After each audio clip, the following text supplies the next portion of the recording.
श्रीमन्नारायण चरणौ शरणं प्रपद्ये श्रीमते नारायणाय नमः। राधे राधे, जय श्री कृष्णा। मित्रों, आप सभी लोग कैसे हैं? आशा करती हूँ हमारे लड्डू गोपाल जी की कृपा से आप सभी लोग स्वस्थ होंगे, मस्त होंगे। और आप सभी लोगों को महाशिवरात्रि की ढेर सारी शुभकामनाएं।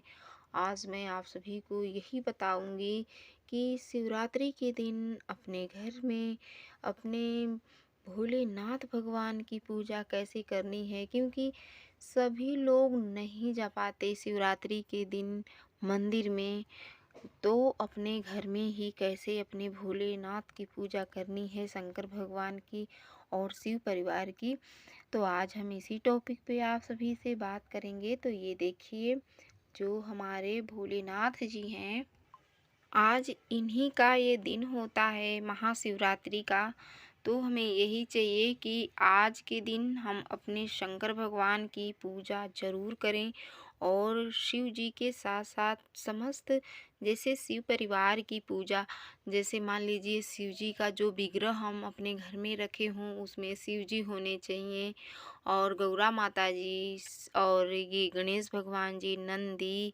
तो ऐसे ही हमें एक विग्रह लेने हैं और इसी विग्रह का हमें पूजन करना है। तो सर्वप्रथम हम आप सभी को यही बता दें कि शिवरात्रि के दिन, महाशिवरात्रि के दिन हम सूर्योदय से पहले उठे, नित्य कर्म से निवृत्त होने के उपरांत स्नान करने के बाद हम अपने जो घर में मंदिर में भगवान जी का विग्रह रखे हैं भगवान जी का, तो उसे हमें यही चाहिए कि अपने घर के मंदिर को अच्छे से हम एक दिन आगे ही हम अपने घर के मंदिर की सफाई कर लें और अपने घर में जो हम विग्रह रखे हैं हम गंगा जल से उन्हें हम एक बार शुद्ध करें उस जगह को। इसके बाद हम भगवान जी का ये चौकी भी लगा सकते हैं अलग, लेकिन आप अपने घर के मंदिर में भी पूजन कर सकते हैं।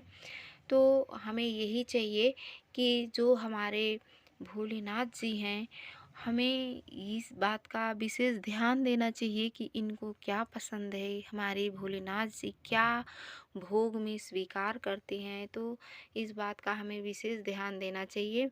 तो हमें यही है कि भगवान जी को भोग में हमें इनके जैसे बैर है और सेब, केला ये विशेष होता है, और मिष्ठान में हम सफ़ेद चीज़ का ही भोग लगावें। तो आप कुछ भी भोग लगा सकते हैं, लेकिन इन्हें यही है कि सबसे ज़्यादा जो होता है तो इन्हें बेलपत्री और भांग धतूर यही भोलेनाथ जी भगवान को अर्पित होता है। तो हमें यही चाहिए कि हम अपने जो जितना हो सके आपसे सामर्थ्यता में आप भगवान जी को श्रद्धा भाव से पूजन करें, क्योंकि जो हमारे भोलेनाथ जी हैं भगवान जी, ये बिल्कुल करुणामयी हैं। क्योंकि इनका नाम ही है कर्पूर गौरम करुणावतारम। इनका नाम ही है करुणावतारम, एक करुणा के अवतार हैं।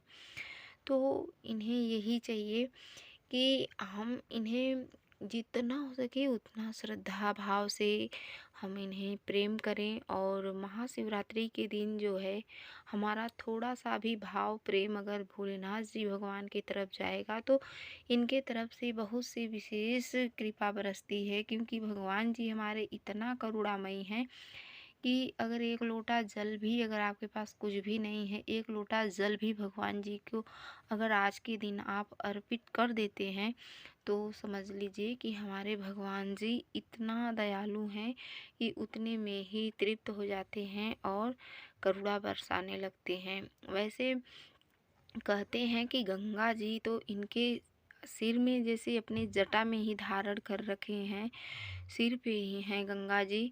गंगा जल से कहीं श्रेष्ठ होता है तो आँखों का जल होता है। हो सके तो आप महाशिवरात्रि पे इनसे इतना प्रेम करिए कि आपके आँखों से जो अश्रुधारा निकल पड़े, आप उसी जल को भगवान जी के चरणों में अगर आप चढ़ा देंगे तो आपकी कोई भी इच्छा होगी, जो भी मनोकामना होगी, भगवान भोलेनाथ जी ज़रूर पूरा कर देंगे। क्योंकि महाशिवरात्रि का जो दिन होता है, भोलेनाथ जी का ये भी मान्यता है कि उस दिन शादी हुआ है भोलेनाथ भगवान जी की, और इनका नाम ही है भोले। ऐसे ही भोले नहीं पड़ गया, ये थोड़े से में ही बहुत खुश हो जाते हैं और भक्तों को अपने बहुत जो भी चीज़ चाहिए सब कुछ से ये तृप्त कर देते हैं। तो यही चाहिए कि हम इन्हें जितना हो सके उतना प्रेम करें, और शिवरात्रि के दिन अपने घर के मंदिर में कलश स्थापना ज़रूर करें। क्योंकि जो कलश स्थापना होता है,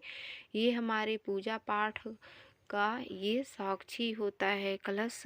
तो हमें कलश ज़रूर रखना चाहिए। कलश तो ऐसे ही हमें पूजन पाठ अपने घर के मंदिर में करने हैं, और भगवान जी को स्नान कराएं। स्नान कराने के बाद उन्हें चंदन लगाएं। चंदन के बाद हम भगवान जी को भोग लगाएं। जो भी आपके सर्व सामर्थ्यता में है, आप ऐसे भोग लगा सकते हैं अपने भगवान जी को। और भोग लगाने के बाद आरती करना न भूलें। हम पहले गणेश जी की आरती करें, इसके बाद शिव जी की आरती करें, फिर हम गौरा मैया की आरती करें। तो ऐसे आरती करने के बाद हमें क्षमा याचना करना है। हे प्रभु, हमारे पूजा पाठ में जो भी कोई त्रुटियां हुई हों उसे आप क्षमा करिएगा, और हमारे भगवान जी शीघ्र ही क्षमा कर देते हैं। तो ऐसे ही हमें पूजन पाठ करना है, और पूजन के बाद हमें दक्षिणा ज़रूर रखना है। और दक्षिणा हमें किसी ज़रूरतमंद व्यक्ति को दान करने हैं। और जो ये प्रसाद हमने भगवान जी को भोग लगाए हैं, ये प्रसाद हम अपने परिवार में, अपने प्रियजनों में हम वितरण करके स्वयं को प्रसाद पा सकते हैं। और इसके बाद ये पूजा संपन्न हम करते हैं। तो दोस्तों, आप सभी लोगों को ये हमारी वीडियो कैसी लगी? अगर ये वीडियो अच्छी लगी हो तो लाइक सब्सक्राइब करना ना भूलें। कमेंट में लिखकर ज़रूर बताएं वीडियो आप सभी लोगों को कैसी लगी। राधे राधे, जय श्री कृष्णा।